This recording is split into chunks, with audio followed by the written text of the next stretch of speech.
আমি কিন্তু সরকার থেকে এক পয়সাও মাইনে নিই না, জেনে রাখো ভাই বোনেরা। এবং আমি 7 বার এমপি ছিলাম, মাসে কিছু না হলেও 2.5 থেকে 3 লাখ টাকা পেনশন পেতে পারতাম এই 14 বছর, এক পয়সাও নিইনি।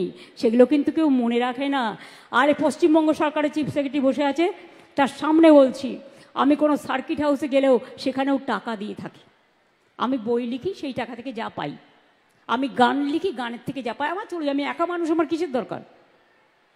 কিসের দরকার? খাই তো একবেলা, আমার কিসে লাগবে? আমি টাকা চাই না, আমি মেধা চাই। আমি টাকা চাই না, আমি আত্মসম্মান চাই। বাংলা মায়ের সম্মানে আঘাত করলে আমার গায়ে আঘাত লাগে।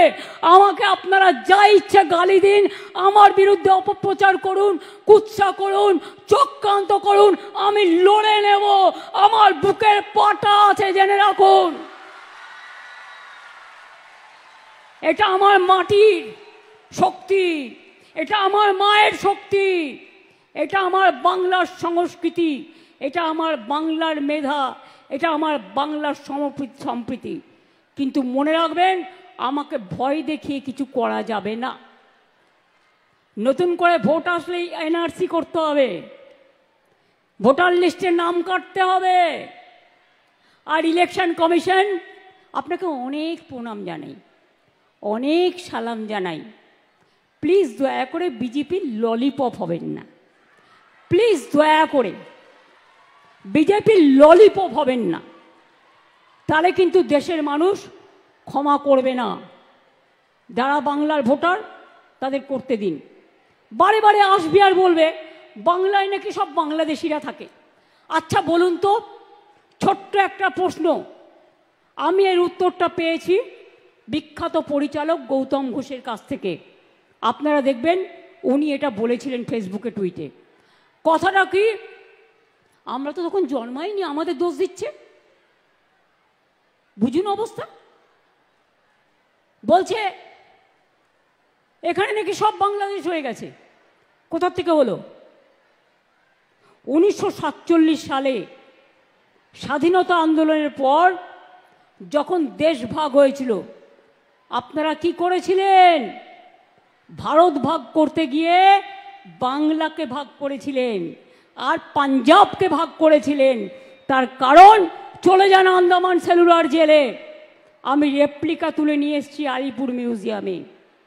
ওখানে যদি সংখ্যাটা দেখেন, দেখবেন 700-র ওপর বাঙালি অ্যারেস্ট ছিল যারা স্বাধীনতা আন্দোলন করেছিল। প্রায় 90%। আর 10% ছিল পাঞ্জাবিরা। ওরা জানতো বাংলাকে ওরা শায়েস্তা করতে পারবে না, বাংলার শক্তির কাছে পারবে না। তাই ওরা কি করেছিল? বাংলাটাকে ভাগ করে দিয়েছিল আর পাঞ্জাবটাকে ভাগ করে দিয়েছিল। পাঞ্জাবের একটা পাকিস্তান আছে, পাঞ্জাবের পাশে যে পাকিস্তান, পাকিস্তানেও একটা পাঞ্জাব আছে, জেনে রাখবেন। কই সে কথা তো বলো না। তাহলে আমাদের পাশে বাংলাদেশ তো আমরা তৈরি করিনি, তোমরা করেছো, তোমাদের প্রপিতামহরা করেছো। আমাদের ভাষা যদি এক হয়, আমরা কি করতে পারি? আমরা কি করতে পারি? বাংলা ভাষা সারা পৃথিবীতে 5ম স্থানে আছে এবং সারা এশিয়াতে 2য় নম্বর স্থানে আছে। Bangla international language. বাংলা ভাষায় কথা বললেই হোটেলে ঢুকতে দেবে না, বাংলা ভাষায় কথা বললেই কাজ করতে দেবে না, বাংলা ভাষায় কথা বললেই ছাত্রছাত্রীদের পড়তে দেবে না। বাংলা ভাষা তো বলবোই, বাংলা ভাষা, অন্যান্য ভাষাও বলবো, কেউ তো আপত্তি করেনি, সব ভাষাকে সম্মান করি। তো বাংলা ভাষা বলবো না কেন? তোমাদের মাথায় কি মগধের মরুভূমি আছে? ওদের মাথায় হচ্ছে মগধে মরুভূমি আছে। ওটা হ্যাঁ বলে না, শুধু না বলে।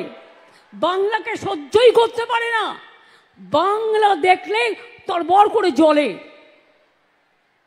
ওই বলে না, লুচির মতো ফলে, দেখলেই গা জ্বলে আর হিংসায় লুচির মতো ফলে বাংলাকে দেখলেই। আরে বাংলা ভাষায় রবীন্দ্রনাথ ঠাকুর কোন ভাষায় কথা বলেছেন? 2টো জাতীয় সঙ্গীত এখানকার বাংলাদেশেরও ছিল, এখন কি আছে আমি জানি না। বন্দে মাতরম ন্যাশনাল সং কে লিখেছিলেন? বঙ্কিমচন্দ্র চট্টোপাধ্যায় জন্ম কোথায়? বাংলায়।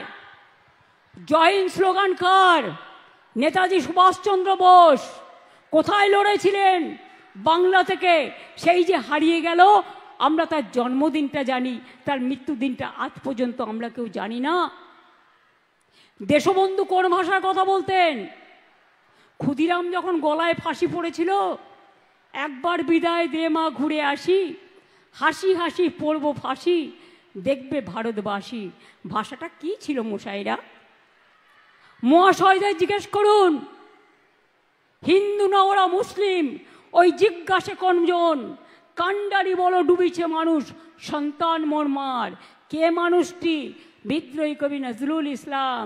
তার জন্মস্থান কোথায়? আপনাদের বর্ধমান জেলায় চুরুলিয়া গ্রামে।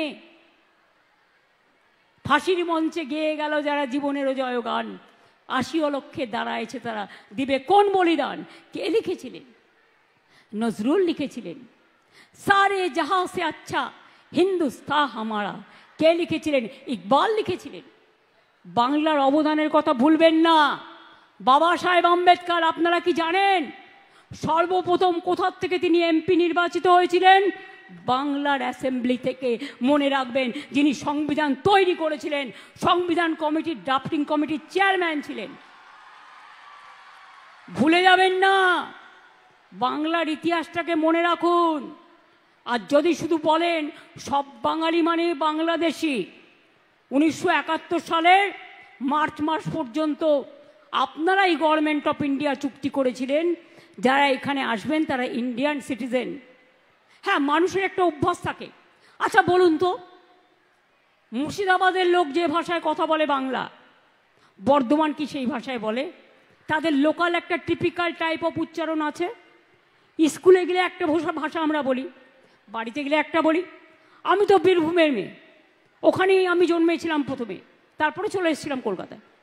তো আমার দেশে তো বলে, এখানে যেমন বলে কোথায় গেছিলি, ওরা বলে কোথি গেছিলি, কি বটে।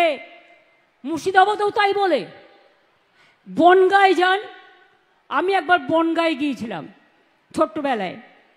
আমরা যেমন বলি একদিন দেখা হলো, ওরা বলে একদিন দেখা হইল। এক একটা লোকের এক এক রকম উচ্চারণ। এমনকি আপনারা যদি সিলেটি ভাষাও বোঝেন, দেখবেন বাংলা ভাষা আমরা বুঝতে পারি না, কিন্তু আমাদের বাংলা বইয়ের ভাষা আন্তর্জাতিক ভাষা।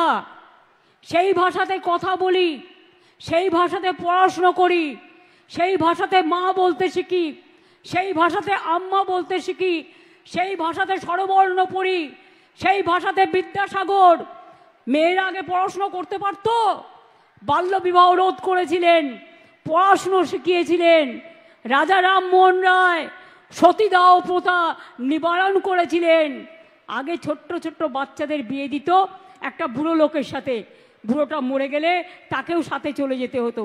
এই বিধবা বিবাহ প্রচলন করেছিলেন ঈশ্বরচন্দ্র বিদ্যাসাগর, এবং সতীদাহ প্রথা করেছিলেন রাজা রামমোহন রায়। কোথায় পাবেন এই সংস্কার? বাংলায় প্রথম আইন হয় সতীদাহ প্রথার, তারপরে সারা ভারতবর্ষে হয়। সুতরাং মনে রাখবেন, এ মাটি আমার সোনার মাটি, এ মাটি সোনার চেয়েও খাঁটি। এই মাটিতেই জন্ম নিল রবীন্দ্র নজরুল, একই বৃন্তে দুটো কুসুম, আলোকময় সে ফুল। তাই বাংলার ঘরে ঘরে নতুন প্রজন্ম হাল ধরো আজ ভারতের দরবারে। আমরা হারব না, মাথা নত হবে না। বাংলা চলবে নতুন করে, বাংলা গাইবে নতুন সুরে। আমার জয় বাংলা স্লোগানই আজকে সবার স্লোগান। তার কারণ বাংলাকে সম্মান জানিয়ে আমরা জয় বাংলা একবার নয়, 1000 বার বলবো, 1,00,000 বার বলবো, বজ্রকণ্ঠে বলবো। আমি চাই আমার কন্যাশ্রী মেয়েরা অনেক বড় হোক। আমিও কখনো কখনো বই লিখি, কাজ করি। কন্যাশ্রী মেয়েদের মধ্যে কেউ পাইলট হয়েছে, কেউ ডাক্তার হয়েছে, কেউ ইঞ্জিনিয়ার হয়েছে, কেউ টিচার হয়েছে, কেউ প্রফেসর হয়েছে, শিক্ষাশ্রী থেকেও হয়েছে, মেধাশ্রী থেকেও হয়েছে, ঐক্যশ্রী থেকেও হয়েছে। সবাই আমি মনে করি বাংলার সংস্কৃতিকে যতই হিংসা করো কিচ্ছু লাভ নেই। ভাষা সন্ত্রাস মানব না, বাংলার অসম্মান মানব না, বাংলার অপমান মানব না। আজকে তুমি ক্ষমতায় আছো তাই বাংলাকে ভাতে মারার চেষ্টা করছো, বাংলার সব টাকা ইকোনমিকভাবে ব্লকেট করে দিচ্ছ। ভাই আজ তুমি আছো, কাল তুমি থাকবে না, তখন তোমাদের কি হবে তখন তোমাদেরও বুঝতে হবে। যেমন দেখাবে মানুষ কিন্তু তেমনই দেখাবে।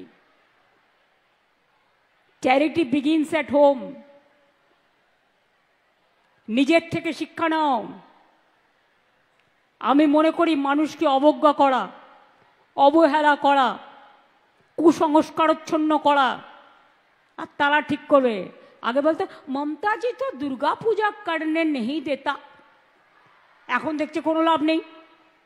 এখন বলছে জয় মা দুর্গা, বাপরে কি জোরে বলছে, আমাদের থেকেও জোরে বলছে, কারণ ভোট আসছে, ভোট পাখি।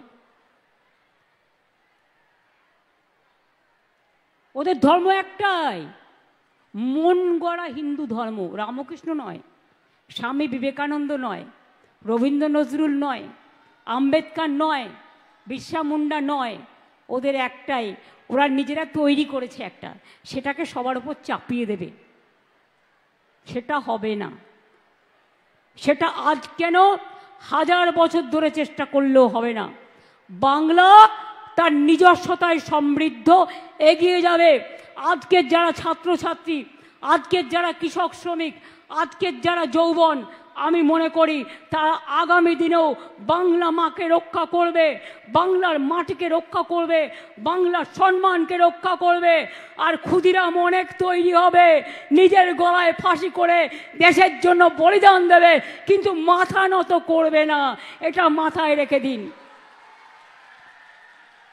আমি এইটুকু বলে, আমার মা বোনেরা অনেক দূর থেকে এসছেন, যে লক্ষ্মী সেই সরস্বতী। সতী সীতা, সীতা সাবিত্রী, সতী দময়ন্তী, অহল্যা বাই থেকে শুরু করে রোশেনারা, জাহানারা, বিরসা মুন্ডা বা হাসদা বা টুডু থেকে শুরু করে।